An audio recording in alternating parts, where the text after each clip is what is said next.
वैज्ञानिक ने सर्वप्रथम दिया था? Option A Fleming, option B Leeuwenhoek, option C Robert Hooke, option D Brown. Correct answer explanation. 1665 में सर्वप्रथम रॉबर्ट हुक ने कोशिका सेल का वर्णन किया था।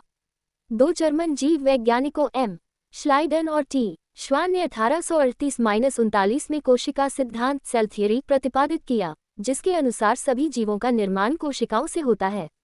कोशिका के बारे में निम्नलिखित में से कौन सा सही नहीं है? ऑप्शन ए कोशिकाओं के आकार और आमाप विशिष्ट कार्य से संबंधित होते हैं, ऑप्शन बी कुछ कोशिकाओं के बदलते आकार होते हैं, ऑप्शन सी प्रत्येक कोशिका में निष्पादन की अपनी क्षमता होती है, ऑप्शन डी सभी देह ऊतकों में एक ही प्रकार की कोशिकाएं विद्यमान हैं। Correct answer explanation. कोशिका सेल सजीवों के शरीर की रचनात्मक और क्रियात्मक इकाई है और प्रायः स्वतः जनन की सामर्थ्य रखती है।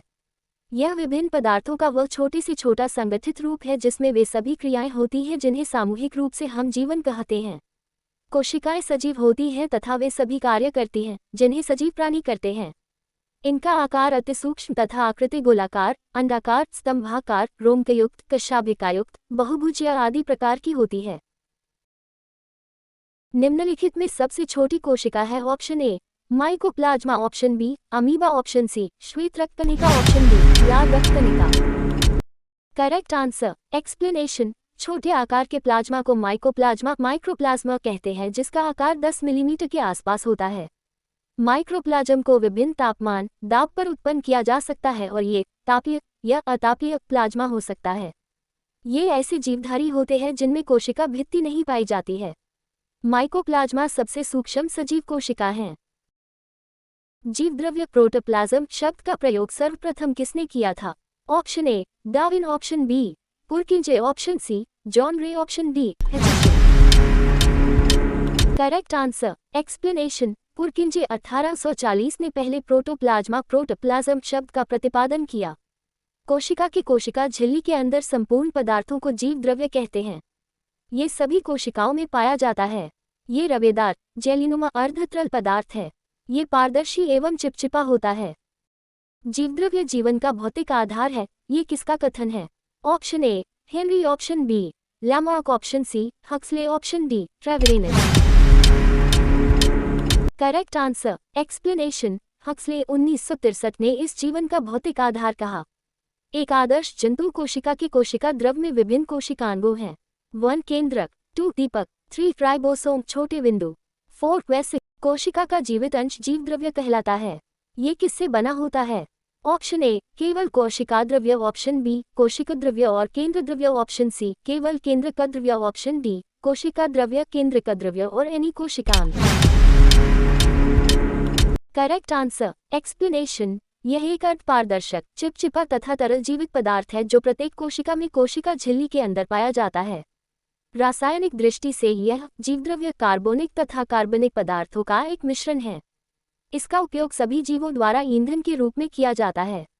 ये कार्बन, हाइड्रोजन एवं ऑक्सीजन के यौगिक है जिसका अनुपात 1:2:1 होता है। प्रोटीन जीवद्रव्य का अत्यधिक जटिल एवं अज़्वादिक कार्बोनिक यौगिक है। इसके प्रोटीन द्वारा कोशिकाओं के अंगों का निर्माण होता है। कौन सी रचना जंतु कोशिका को वनस्पति कोशिका से विभेदित करती है? Option A ribosome, option B mitochondria, option C centromere, option D centriole. Correct answer explanation. पादप व जंतुओं की कोशिकाओं की संरचना अलग अलग होती है, जो पादपों को जंतुओं से भिन्न करती है। पशु और वनस्पति कोशिकाओं में पाए जाने वाले सेंट्रियोल कोशिका विभाजन में मदद करते हैं। निम्नलिखित में कौन सबसे बड़ा कोशिकांग है? ऑप्शन ए गुणसूत्र, option B mitochondria, option C plastid, option D गोल्गिकाय। Correct answer explanation. लवक ये दोहरी झिल्ली आबंध कोशिकांग डबल मेम्ब्रेन ऑर्गेनेल्स है जो केवल पादप कोशिका में उपस्थित होते हैं। प्लास्टिड शब्द हेकेल द्वारा दिया गया है। शिम्पर्ट ने प्लास्टिड्स को क्लोरोप्लास्ट नाम दिया। प्लास्टिड पादप कोशिकाओं का सबसे बाहरी आवरण कहलाता है। ऑप्शन ए कोशिका झिल्ली, ऑप्शन बी कोशिका भित्ति, option C tonoplast, option D अंतःप्रग्रही जालिका।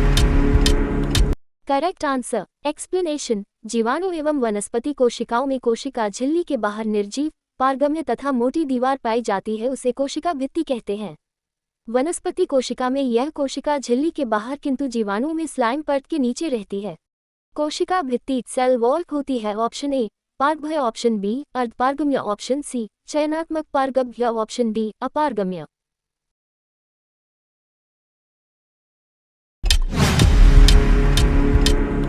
करेक्ट आंसर एक्सप्लेनेशन कोशिका भित्ति यह पादप कोशिका को बाहरी आघात से बचाती है।